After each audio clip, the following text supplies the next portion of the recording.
the changes that are happening right now. The earth is trying to tell us, trying to communicate with us. And the grandmother, they work together. The moon and the earth work together. That's her daughter. So she's going to look after her. They have a communication. They talk. They have a visit every once in a while. That moon is a grandmother. And so she's not only in charge with bringing forth life, ensuring when life is going to happen, but she can move the waters. She can do tsunamis. She looks after the tides. That's how powerful she is. And it's the same thing with the earth.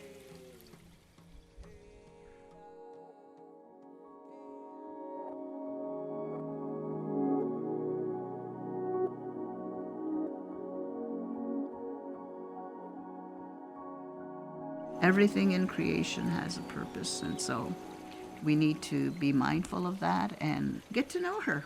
She is a living being. There is something that we've always had, and it's that connection, that communication, and that respect for the land.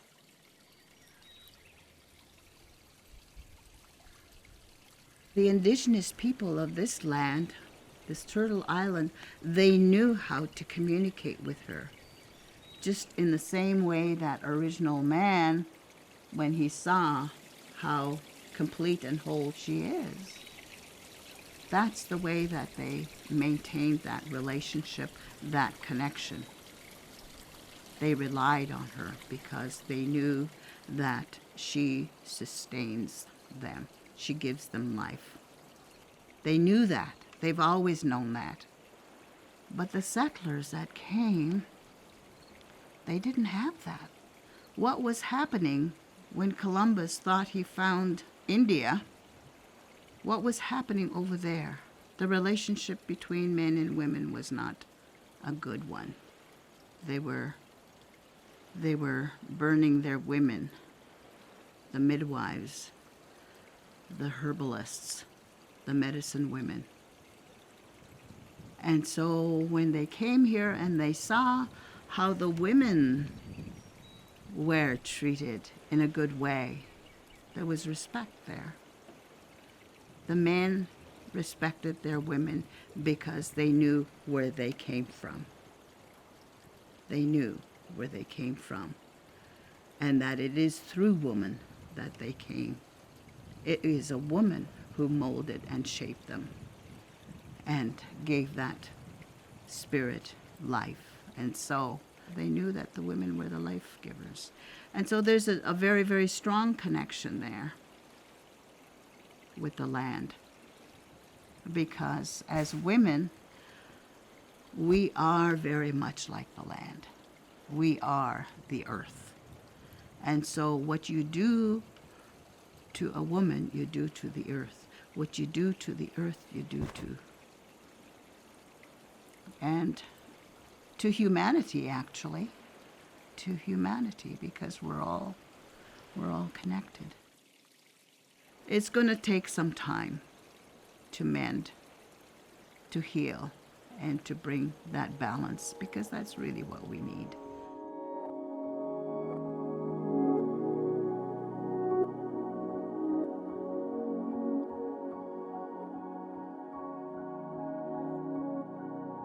The trees are my grandfathers. The medicines, my grandmothers, all of that we are a family. We are her children. We were gathering cedar, my friend and I. We've been hosting medicine camps for the past 16 years. One day I was up in Manitoba with her, and we were dressing the lodge. So she needed cedar to dress the lodge. So we traveled quite a ways. After we gathered up the cedar, she says, I would like you to meet somebody. We're in the middle of nowhere, and she's saying, I want you to meet somebody. There's someone I would like you to meet. I kind of wondered who's out here besides the two of us. Anyway, we went down this dirt road,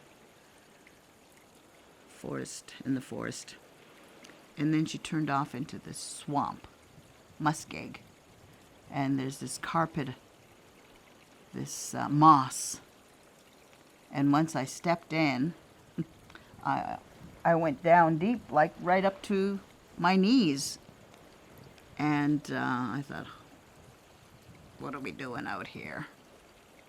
Who does she want me to meet in the swamp?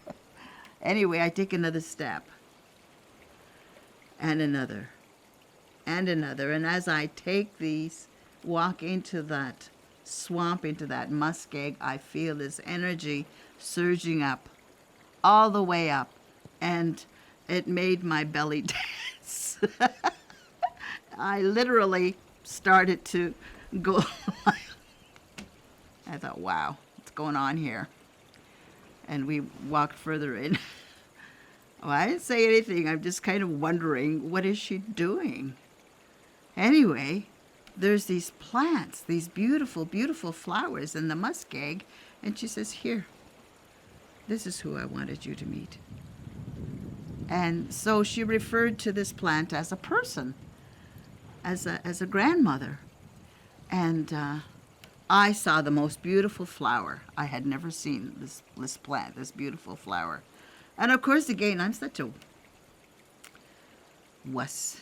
I start sobbing, of course, crying, tears coming down, because it's the most beautiful, beautiful flower.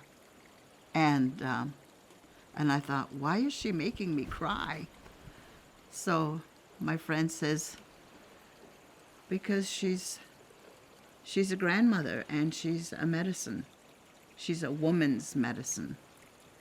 And it's for cervical cancer. I felt it in my whole body. That energy was, you are home. Welcome home, my girl. You're home. And so for me, again, it was, this is where I will get my energy from. This is my connection. When I was in theater, I did some work with a voice teacher, Smuckler, David Smuckler, and he used to refer to the belly as the swamp. Go into your swamp. And so I thought, wow, all that energy that you feel, the emotions, comes surging up from the swamp. That's what I thought of when I was walking in. And just that energy making my belly dance, the swamp making me dance. And what an incredible feeling to literally just spiritually feel it at a spiritual level in the body, with your heart and your mind, your thoughts, your whole being. You feel it, that sense of communication and that connection and that medicine, that plant, welcoming me home and saying, this is your work. This is what you're going to be doing. So I say miigwech. I say miigwech for the blessings I've received. So much, so much. Hi, ni kanagana.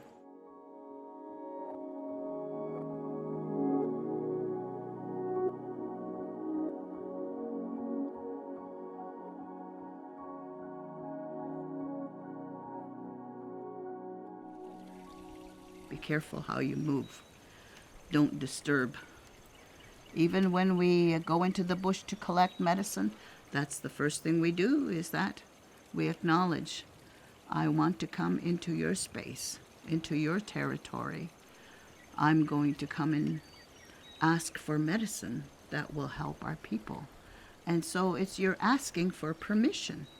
You're saying it with a song, with a prayer, and you only take what you need. You apologize and say, I need to take your life. And so you take the root, you do your offering, always putting something back.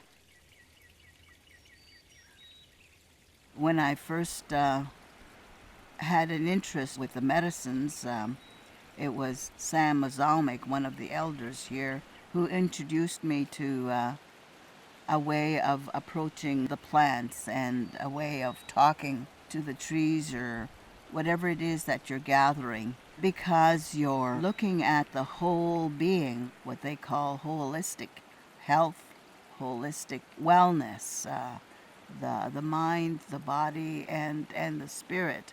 So that's the way that you would address the plant.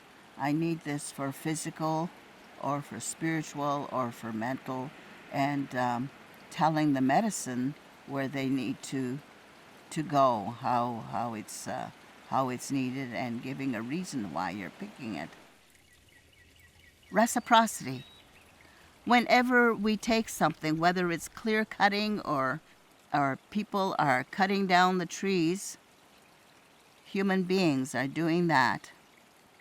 There is something that we have to do, and that is we have to put something back. Grow trees. Grow more trees. We give something back. Okay, I took that tree. I will put something back in its place. Maybe another tree will grow. I'll put the seeds down. Seeds. We have been provided with the seeds. Save your seeds and use the seeds to give back. I can't say that enough. That is one of the ways that we can all help our Mother, the Earth, this creation, this planet. Not just Indigenous people, but all people, because we all depend on her. She's the one who sustains us. So we all have to work together as the human race. Human people, we are all children of this creation, no matter what color we are.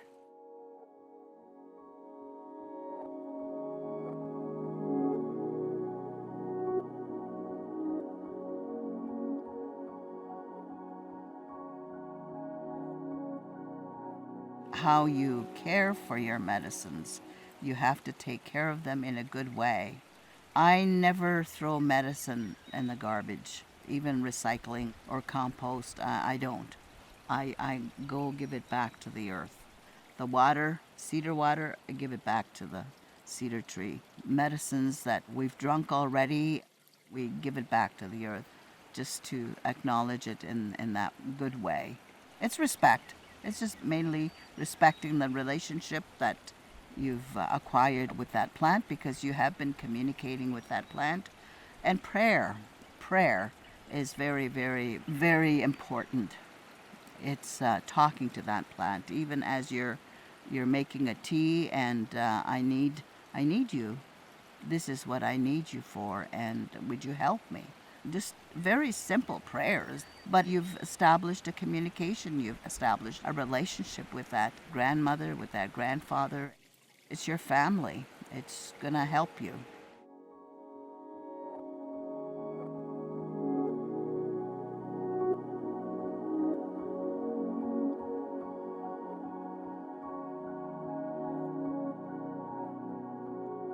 I would caution people, know your plants.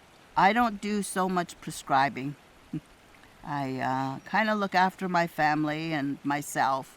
Usually, if people come and ask me for medicine, I will refer them to somebody who does the harvesting, because I don't do that very much anymore.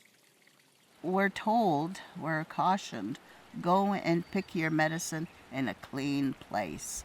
Use the medicine that is clean, that you're going to use in your mixtures. The other caution is you don't give medicine plants, herbs to pregnant women, because you don't want to bring on labor, or you don't want to cause a miscarriage. So there are certain plants that certain medicines you don't prescribe to pregnant women. One of the things that I learned is that just because you have knowledge of the medicines, you're not the healer. And I was told that time and time again, you are not the healer. So I don't call myself a medicine woman because I don't heal, but I can give direction and say, this is what you can do, this is what you can take, this is who you can go to, this is where the help is. And these are the medicines. You could go harvest these medicines yourself because you're the one that's needing the healing.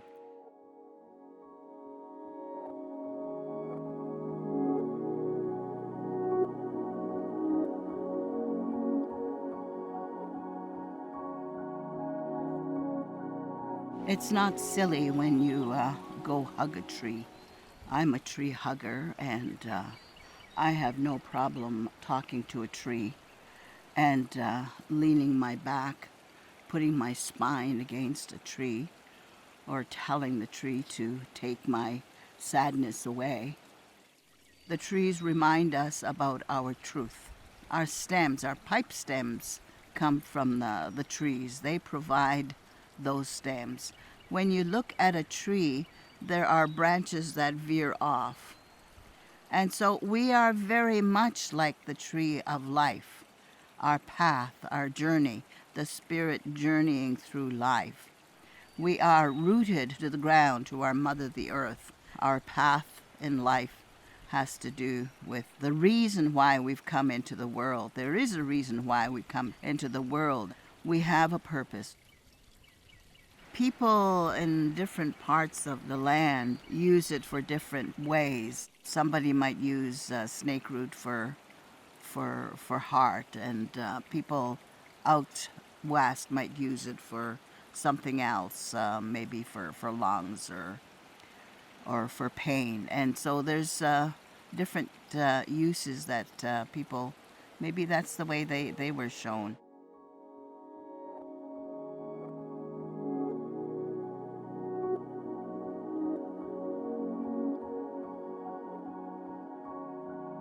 I'm always really happy to hang out with cedar because it reminds me of the work that the cedar does for us. The cedar is a very, very strong medicine. Cedar is used in ceremony, even just to dress, like I said before, to dress the lodge, and also for smudging. We would gather cedar at ceremony time and bring it close to the lodge so that it's available. Especially heavy, when it's heavy, when emotions are raw, and so they would at funerals, especially when the loss of loved ones, you need a strong medicine to help with the grieving process.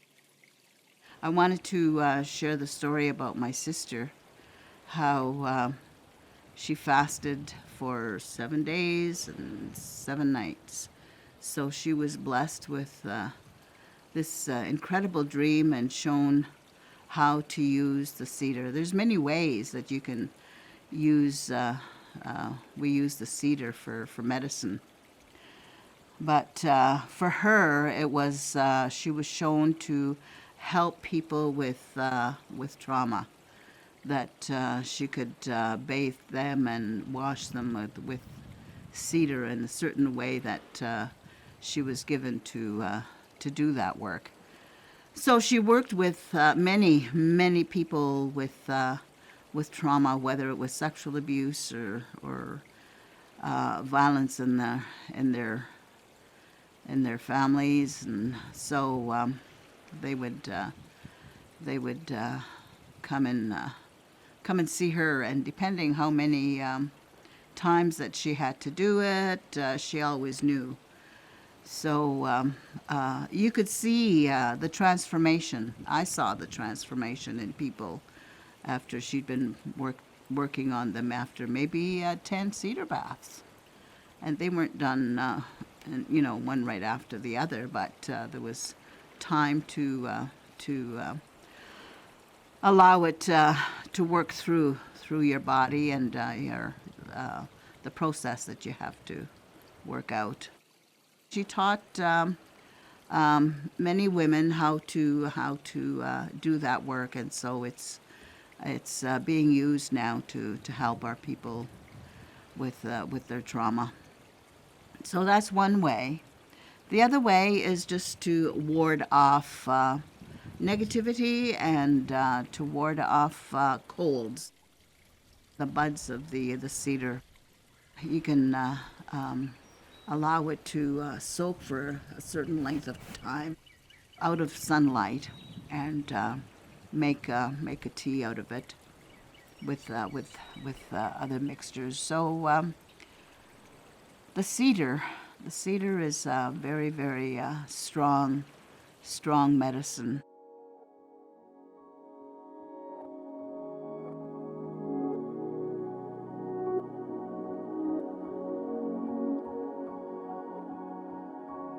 When I first learned about, was told about the tamarack, oh my goodness, it was such an incredible, beautiful experience.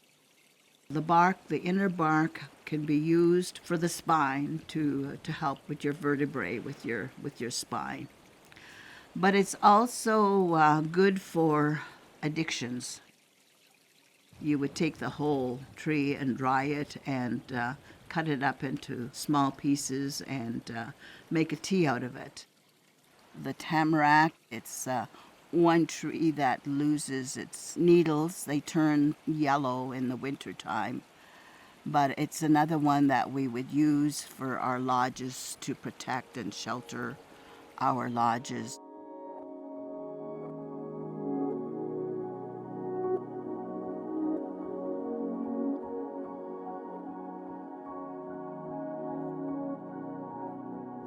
The other one that's abundant around here is the birch tree.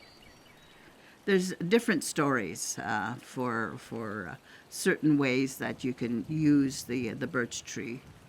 And in the springtime, when it's time to harvest the bark and the way it comes off, we can use it as a tool, as making baskets, making bowls, gathering the sap and gathering berries, but also as a teaching tool. Our writing was put on the birch bark as a tool for passing on knowledge. Scrolls were written on birch bark. Birch bark scrolls and baskets as a fire starter. The tree is one that you can make a fire, start a fire. It's there's strong cancer medicine that that tree provides, and there's a story about Nettles as he's walking about, and he heard somebody teasing him and laughing at him, and he thought it was the birch tree that was laughing and teasing him as he walked about and on his journey. And so he started throwing at the birch tree and left these marks there. The scabs got stuck onto the birch tree, and they're big scabs. And so that's why we call that fungus that you see on those birch trees, we call it Nettles scab. But really, it's a great medicine, and they're hard to get. They're usually way up higher. You pretty well have to take a long pole to knock them off.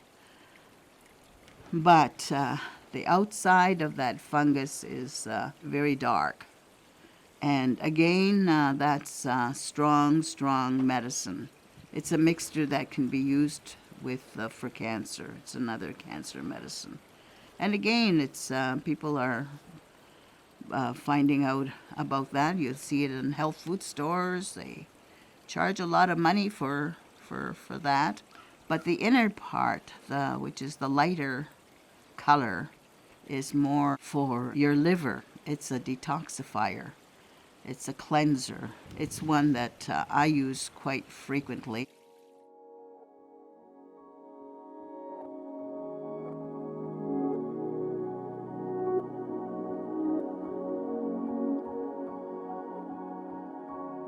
So even today, when we go to have and get ready for our ceremonies, that's one of the first things that we do is to start the sacred fire before we begin our ceremonies. The Ishkabeus will use everything natural to get the fire going. No bick or matches. It's done in a sacred manner to start the fire. And again, with the male, that's his responsibility, is to keep the fire going. And so it's again, it has to do with the connection with that energy, the sun. So the fire keeper, the male energy does that work. The other one is the maple tree for around here. It is a very, very, very sacred tree, very special. And I have very good memories about the maple tree, because that's kind of my precious memories of my childhood, is growing up on the family homestead and maple sugar time. This is the only one where I remember my grandpa, Joe Manitowabi, and how he looked after the fire and would stay there all night to look after the sap. And after school, we would run down and go and gather up the sap.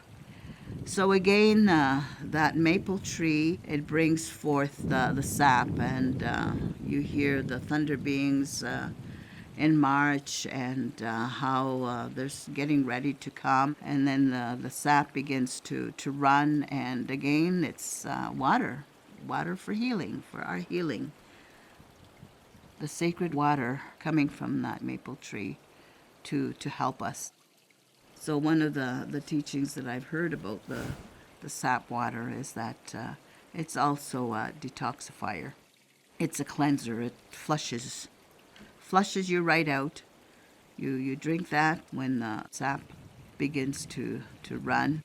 In March, it's usually March that they start to bring forth that beautiful, beautiful, beautiful healing water.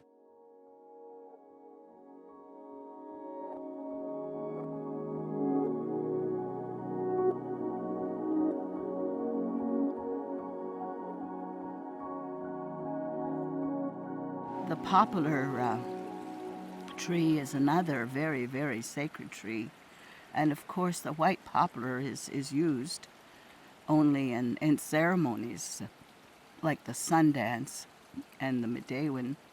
That's the one that we pick. We go, and again, talking to the tree and telling the tree why you're taking its life, that you need that tree Medewatik for the person that's getting initiated to come and put their spine, lean against that tree of life.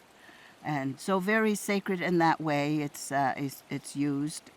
The black poplar is also, the bark is good. The black buds are used in salves, and a good time to pick the buds is in March or late fall. Again, it's the resin that we use for salves, for making minigan.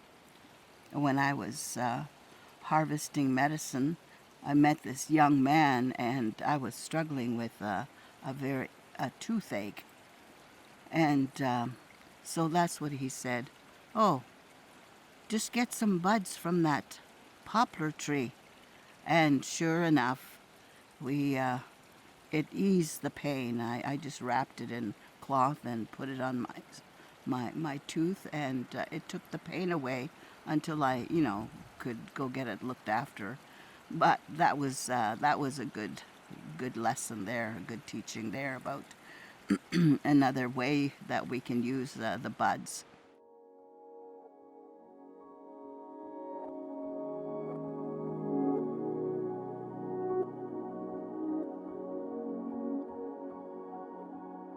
Sumac is another great medicine. People refer to it as the Thunderbird's tree with the leaves, but we don't use the leaves. It's the red berries that we use for diabetes and drying the berries. You kind of have to wait and treat it in a way that the bugs are gone and dry it. But it's another ingredient for diabetes. But it's also good for a woman's medicine for flushing out, detoxifying. If a woman has gone through a miscarriage, that medicine is used to make a tea, and you drink it for a certain length of time until you're done cleaning out.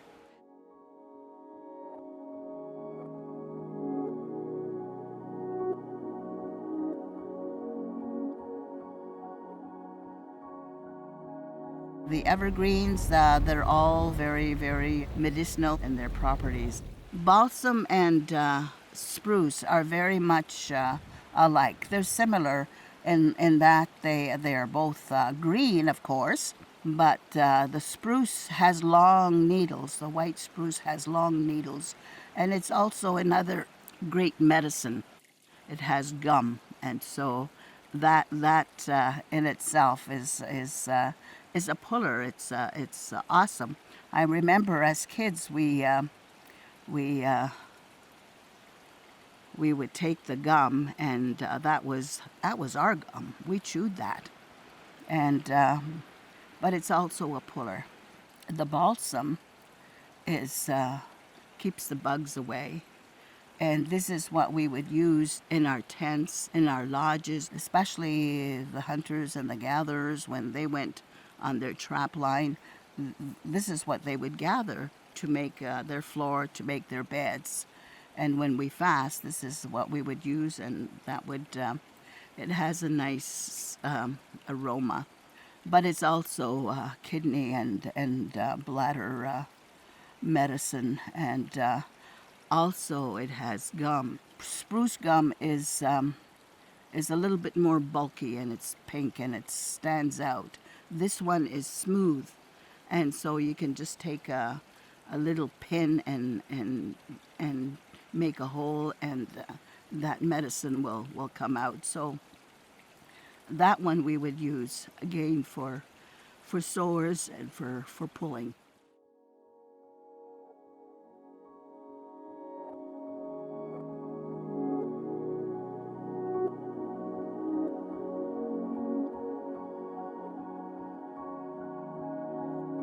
Tobacco is the one that was given to us to lead the way.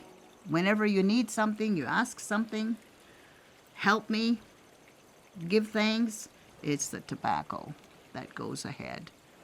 And that tobacco goes all over creation. Sam Mazalmik, one of the elders here, he would use the tobacco as a way of communicating, as a way of connecting and reciprocity. The teaching there, what he shared with me is you're taking life, so you have to put something back. Kinnick is a bearberry, but it's also a medicine that is used in mixtures for kidney and for bladder. So it's also used in that way to make a tea. The other one is red willow, as I mentioned before, shaving the bark and making it into so that it'll fit in the pipe, and you mix it all up. So those ones are basically the natural tobacco, the Kinnick, the mullein, and the red willow. You don't just take. You have to put something back. Otherwise, you leave an emptiness there. You leave a void, and so you have to put something back. Mullein is another one. It's lung medicine. It grows so tall, and I've seen it here in the past, taller than me. So mullein is one that I use because it is a lung medicine. And it's a mixture that I use with when I make the tobacco. There was a young man who came to visit me some years back. He brought me a plant and said, this is natural tobacco. This isn't the kind that is grown even naturally. You keep the seeds and you can transplant them. This just grows wild. He told me where to find it and said he would harvest some for me. So I started harvesting that tobacco and drying the tobacco leaves. So the tobacco and the mullein are the two mixtures, but I also use Kinnick, and that's the one that we're going to go and take a look at because it's in abundance around here. Willow is another one that is a strong medicine, and I guess they say that that's where aspirin comes from. Personally, I use it as an ingredient and with other mixtures, especially with tobacco mixture. It's the bark that we use, the inner bark. But it's also good for eczema. Cut up little sticks and boil them for a certain length of time for eczema, for skin problems. But I also remember my mother.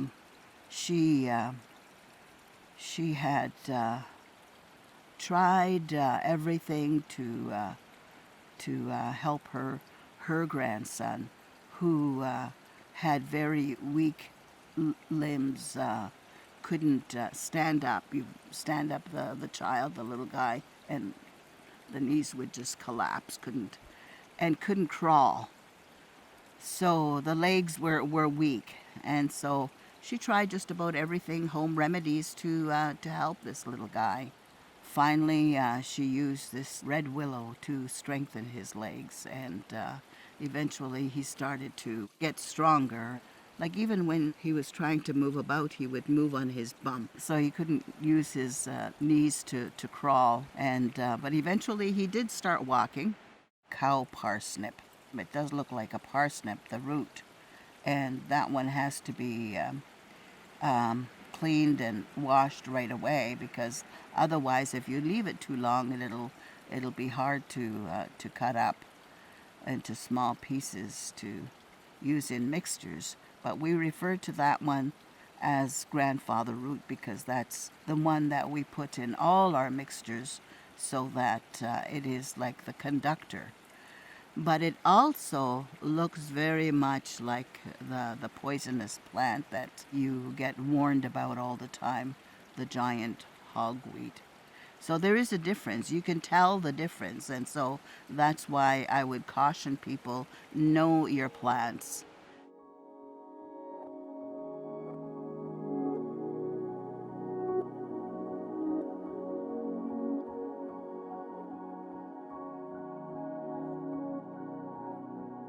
So a lot of these medicines, these plants, they look like the organs in the body. They know where to go, how to mend, how to fix the body. The strawberry has runners. They represent the arteries, the veins. So that's the heartberry, the strawberry. In our way, we refer to our spirituality, our ceremonial way, as the midday. It's the heart way. It's the way of the heart. Midday way win. The strawberry is very special in the way that we use all of the berries. They're antioxidants. We use them in ceremonies. The heartberry, strawberry is the first one in this area anyway. And even the way that it looks, it looks like the heart. They're antioxidants. The raspberry, for instance, the strawberry, and of course the blueberry. The blueberry is great for for diabetes. It's another one that we harvest for as a mixture. The leaves are harvested, are dried, and added to the mixture. So the blueberry leaves are vital.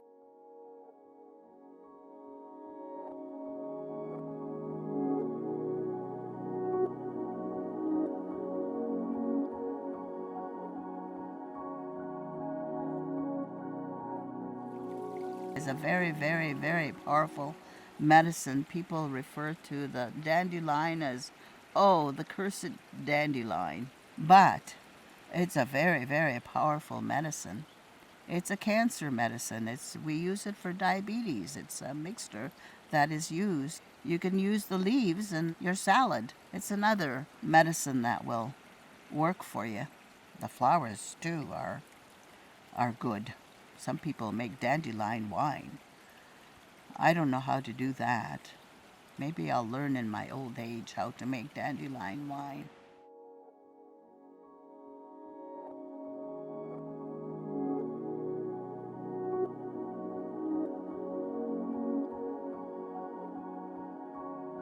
Another strong plant is that Wekan, Calamus root, and it grows in the swamp in the water.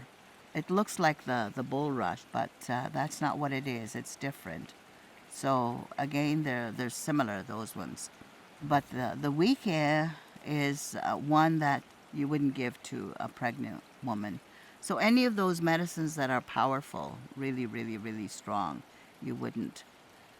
But because it wards off, it not only wards off negativity, but it wards off sicknesses. It wards off um, colds or flus. The first sign of a flu, that's what you would chew on, and you can barely stand it. But one of the things that you'll notice is that singers will chew on that to help them with their voices, to bring out that beautiful, beautiful singing voice.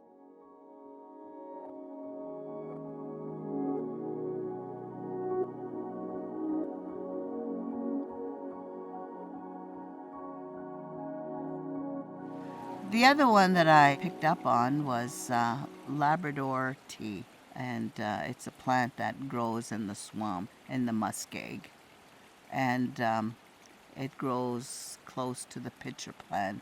It's a blood builder, and so it's another one that you would use for diabetes, drinking, making a tea.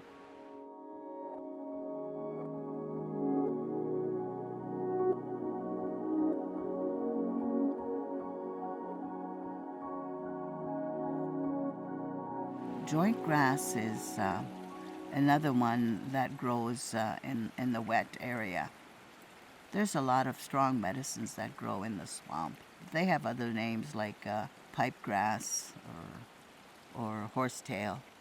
The horsetail can be used for burns, but it's the stem that we use as a mixture. So nettles is another one that we would use for anemia.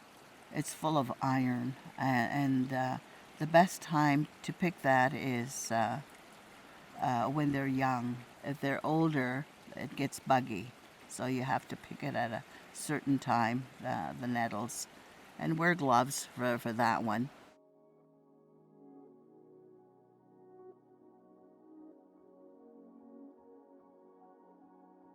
I once heard an elder talk about the truth.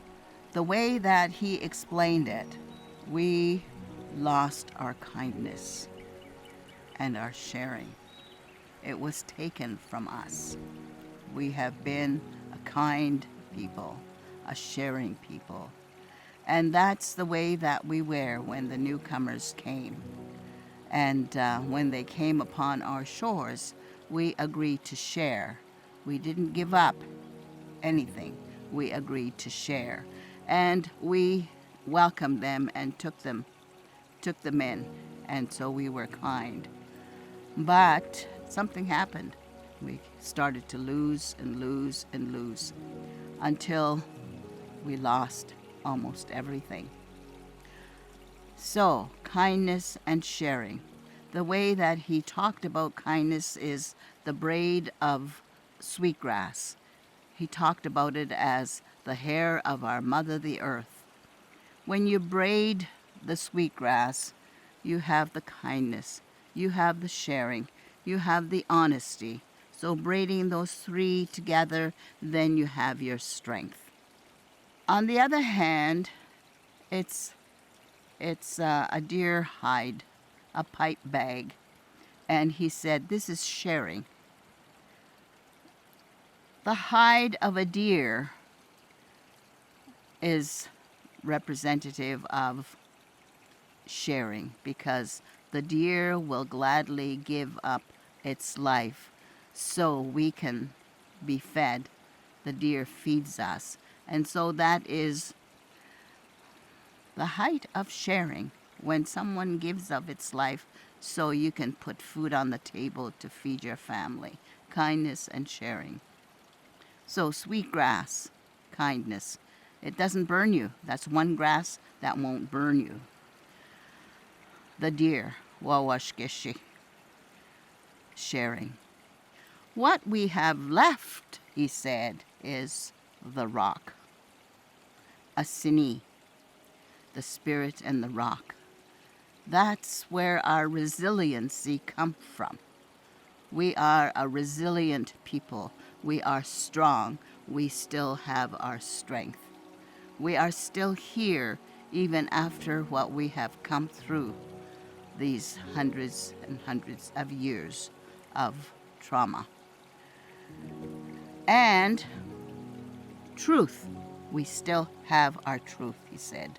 Whenever we take something, whether it's clear cutting or people are cutting down the trees, human beings are doing that, there is something that we have to do. And that is, we have to put something back. Grow trees. Grow more trees. We give something back. Okay, I took that tree. I will put something back in its place. Maybe another tree will grow. I'll put the seeds down. We have been provided with the seeds. Save your seeds and use the seeds to give back. I can't say that enough, but that is one of the ways that we can all help our Mother the Earth, this creation, this planet. Not just Indigenous people, but all people, because we all depend on her. So it's about time that we did something to work together in a good way. I mean, yes, it is hard. It's still hard. There's still racism out there. It's still a difficult time.